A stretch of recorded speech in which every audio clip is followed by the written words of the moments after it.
Hello students, मैं कुशल शर्मा। आप देख रहे हैं मेरे यूट्यूब चैनल कुशल क्लासेस। तो देखिए, आज हम 10th क्लास के एनसीईआरटी बुक में से 10th ही चैप्टर सर्कल जो कि है उसके 10.2 एक्सरसाइज में क्वेश्चन नंबर 4 और 5 करने वाले हैं। आपको अब तक जो भी अगर किसी से क्वेश्चन से रिलेटेड डाउट है तो प्लीज़ कमेंट बॉक्स में ज़रूर बताएं। एक्चुअली किसी कारणवश जो बोर्ड है उसकी अरेंजमेंट नहीं हो पा रही है, तो इसी वजह से जैसा भी फॉर्मेट में अभी कंटेंट मिल रहा है उसी से काम चला रहा हूँ। होप सो आपको समझ आ रहा होगा। तो किसी भी तरह का कोई डाउट है तो प्लीज़, या कोई भी प्रॉब्लम है तो वो कमेंट बॉक्स में ज़रूर बताएं। तो चलिए स्टार्ट करते हैं।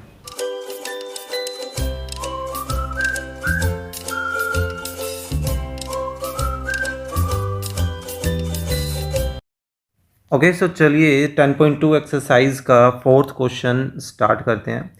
क्या है? Prove that the tangents draw at the ends of a diameter are parallel.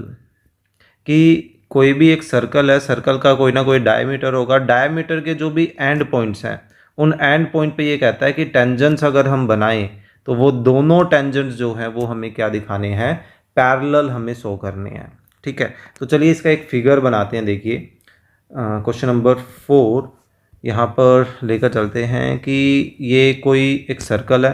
Okay, और ये उसका डायमीटर मान लेते हैं, और इसके डायमीटर के ये जो एंड पॉइंट है जिनको मान लीजिए हमने नाम दे दिया है ए और बी, और इन पर दो टेंजेंट बन रहे हैं। ठीक है, एक टेंजेंट मान लीजिए ये है, इसको कोई नेम प्रोवाइड करवा देते हैं, पी क्यू बोल दे।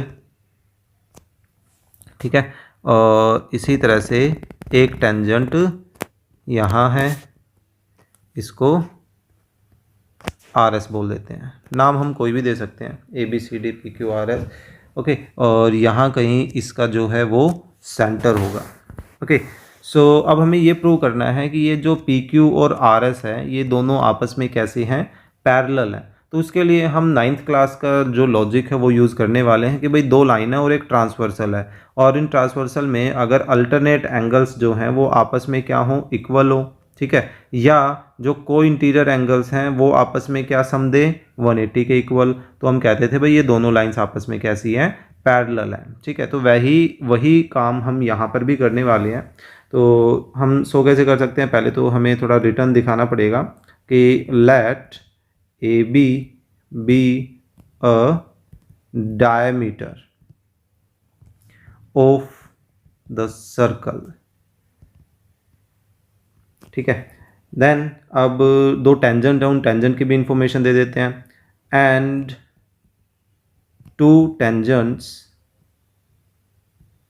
P Q and R S are draw कहाँ?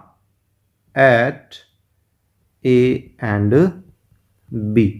ओके, रिस्पेक्टिवली बोल देते हैं क्योंकि दो बातें किन्हीं दो पॉइंट्स के लिए काम कर रही हैं। Okay, respectively. सो अब यहाँ पर हम देखें कि डायमीटर है तो ऑब्वियस सी बात है ओ ए और ओ बी जो है वो हमारे लिए क्या हो गई? रेडियस हो गई। तो हमने पीछे एक थ्योरम पढ़ी थी, उसको एक्सप्लेन करते हैं कि भाई रेडियस और टेंजेंट के पॉइंट ऑफ कॉन्टैक्ट पर क्या रिलेशन होती है कि वो 90 डिग्री के होते हैं, है ना। तो वो रिलेशन हम दिखा देते हैं, वी नो दैट करके लिख देते हैं। We know that angle between radius and tangents, या टेंजेंट कहाँ? At the point of contact, point of contact कितने डिग्री का होता है? इज 90 डिग्री, है ना। दैट इज यानी कि हमारे पास हम ये बोल सकते हैं कि जो ओ ए है वो परपेंडिकुलर है किसके? पी क्यू के। एंड ओ बी जो है वो परपेंडिकुलर है किसके? आर एस के। तो इसका क्या मतलब हो गया कि भाई हमारे पास angle O A P and angle O B S इसको हम आपस में इक्वल बोल सकते हैं। रीज़न ईच 90 डिग्री का है ना। इन एंगल्स की हम बात कर रहे हैं, दोनों 90 डिग्री के हो गए। तो हमें यही तो दिखाना था कि भाई ये दोनों एंगल्स आपस में क्या हो जाएं, इक्वल। और ये दोनों एंगल आपस में कैसे हैं, अल्टरनेट इंटीरियर एंगल्स हैं, है ना। सो हम अब यहाँ पर इन्हीं का रेफरेंस दे देते हैं। Therefore PQ and RS are two lines and AB जो है इधर किसका काम कर रहा है, ट्रांसवर्सल का। AB is a transversal such that, यहाँ कंडीशन क्या है कि भाई angle OAP and angle OBS ये दोनों एंगल आपस में कैसे हैं, इक्वल हैं, है ना। जो कि एक्चुअली क्या है, which are alternate interior angles. तो इसका क्या मतलब हुआ, इसका ये मतलब हो गया देयरफॉर कि ये दोनों जो लाइन है PQ एंड RS ये दोनों लाइन आपस में कैसी हुई, ये दोनों आपस में पैरेलल हो गई, है ना। तो हमें यही तो दिखाना था कि हमें इन दोनों टेंजेंट्स को पैरेलल शो करना था। सो होप सो ये जो क्वेश्चन है वो आपको समझ आया होगा। चलिए नेक्स्ट क्वेश्चन की तरफ आगे बढ़ते हैं। वो नेक्स्ट क्वेश्चन भी एक्चुअली थ्योरेटिकल बेस्ड क्वेश्चन ही है। क्या है, prove that perpendiculars eight the point of contact, कि पॉइंट ऑफ कॉन्टैक्ट जो भी होता है उस पर एक परपेंडिकुलर बनाएं टू द टेंजेंट, ठीक है, टू ए सर्कल। बस सीधी सी बात है, एक सर्कल पर एक टेंजेंट होगा, टेंजेंट है तो ऑब्वियस सी बात है एक पॉइंट ऑफ कॉन्टैक्ट होगा। तो ये कहता है उस पॉइंट ऑफ कॉन्टैक्ट पर एक परपेंडिकुलर बनाएं तो वो पास करेगा, किससे पास करेगा, थ्रू द सेंटर। ओके, सो चलिए इसको भी फिगर से समझते हैं, ये कहना क्या चाह रहा है यहाँ पर। देखिए मान लीजिए ये अपने पास कोई एक सर्कल है और यहाँ हमारे पास ये कोई एक टेंजेंट है, ठीक है। तो ये इसका कोई पॉइंट ऑफ कांटेक्ट मान लेते हैं और टेंजेंट अपना AB बोल देते हैं, ठीक है। सो अब ये कहता है कि अगर इस P पर एक परपेंडिकुलर बनाया जाए तो वो सेंटर से पास होगा। दैट मीन्स कि मान लीजिए ये O सेंटर है तो उस O से पास होगा। हमें इस चीज़ को शो करना है। तो ये कॉन्ट्राडिक्शन से हम इसको प्रूव करने वाले हैं, ठीक है। तो सबसे पहले हमें थोड़ा सा थ्योरेटिकल वर्क यहाँ पे यही दिखाना होगा कि भाई हमने क्या क्या कंस्ट्रक्ट किया है। Let a circle with centre O, कि भाई O सेंटर का एक सर्कल है ना।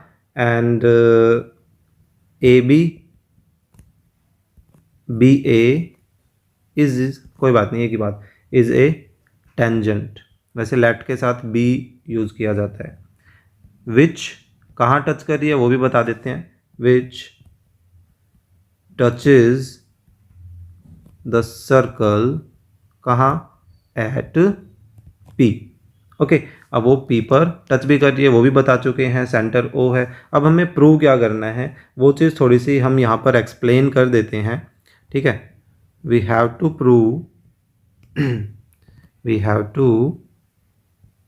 प्रूव दैट, अब हम बेसिकली देखें तो हम ये स्टेटमेंट को ही यूज़ करने वाले हैं। प्रूव दैट के बाद जो ये स्टेटमेंट हमें दे रखी है वही हम एक तरह से लिख रहे हैं, क्योंकि आपको थ्योरेटिकल वे में आंसर देना है तो ऑब्वियस सी बात है एक्सप्लेन तो करना पड़ेगा। द लाइन परपेंडिकुलर किसके, टू AB, कहाँ पर, एट P पासेस थ्रू, कहाँ से पास कर रही है, सेंटर O से पास कर रही है। हमें ये चीज़ को प्रूव करना है, ठीक है। सो हम इसको प्रूव कैसे करने वाले हैं, इसको हम कॉन्ट्राडिक्शन से प्रूव करने वाले हैं। सो कॉन्ट्राडिक्शन के लिए हमें कुछ उल्टा ही लेट करना पड़ेगा।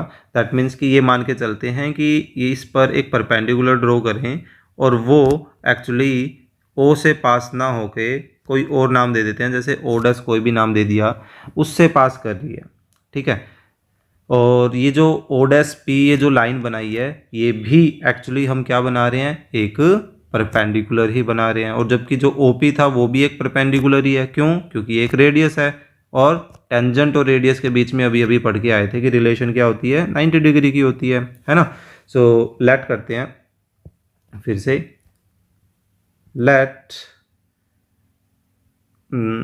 अस कंसीडर कर लेते हैं, let us consider that the perpendicular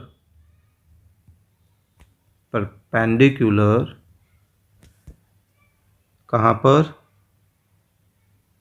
at AB या 2AB कर लेते हैं, 2AB at P पॉइंट पर क्या करना चाहते हैं हम, क्या कंसीडर कर रहे हैं कि ये जो है वो उससे पास नहीं करेगा, डज नॉट पास थ्रू कहाँ से, सेंटर O से, कि वो सेंटर O से पास नहीं करेगा। ठीक है तो अब वो कहाँ से पास करेगा वो भी बताना ज़रूरी है। लेट इट पास थ्रू, ये कंप्लीटली एक थ्योरेटिकल क्वेश्चन ही है, पास थ्रू O डैश, कि वो किसी O डैश से पास कर रहा है। ठीक है सो अब बेसिकली हम क्या करने वाले हैं कि O डैश P और OP इन दोनों की इस AB के साथ जो रिलेशन है उस रिलेशन को ही लेकर चलने वाले हैं। ठीक है इस फिगर को फिर से नीचे कॉपी कर लेते हैं, बार बार हमें पर नहीं करना पड़ेगा।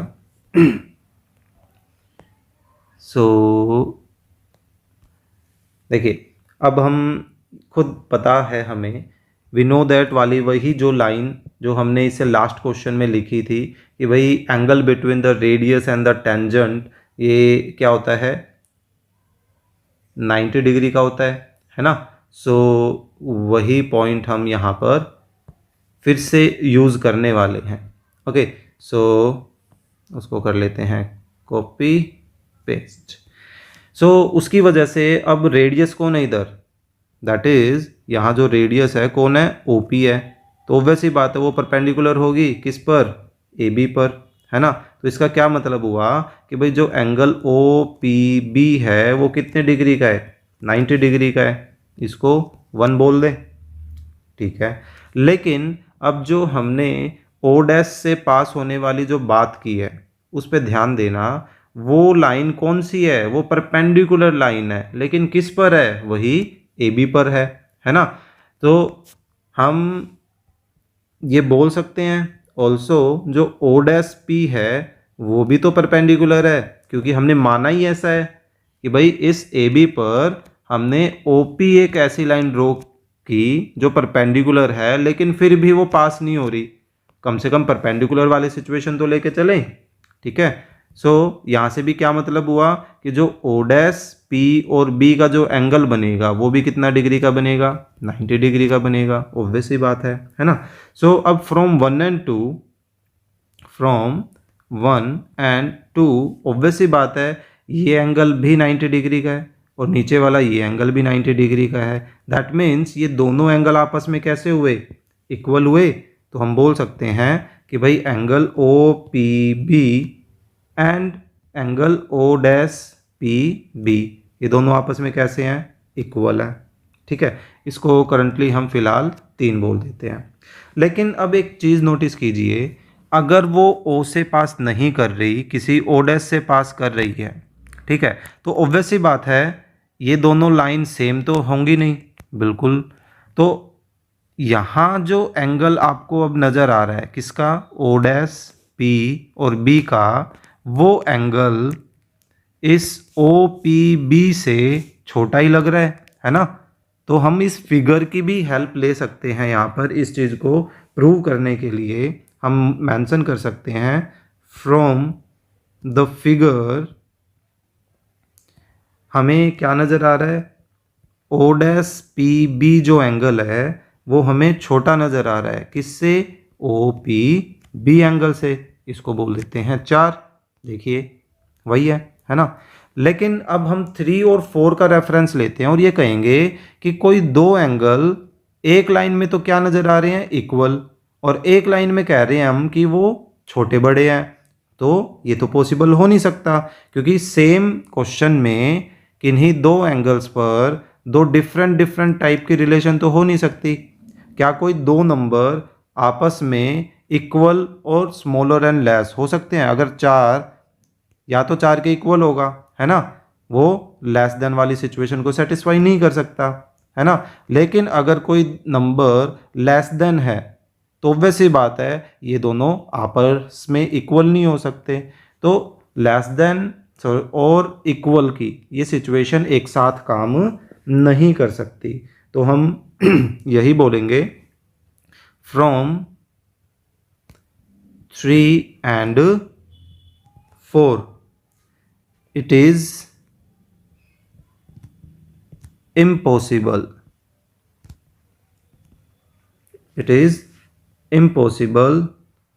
that the line OP and OP are different, कि भाई वो डिफरेंट हो। ठीक है, तो ये क्या हो गया, विच इज ए कॉन्ट्राडिक्शन। ठीक है, हैंस हमने जो सोचा था कि भाई ये तो कहीं और से पास हो सकती है परपेंडिकुलर, वो सोचना गलत था। Hence the perpendicular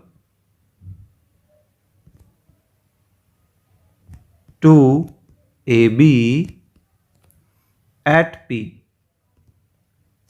sorry P bigger है, पासेस थ्रू, कहाँ से पास करेगा, पासेस थ्रू सेंटर O।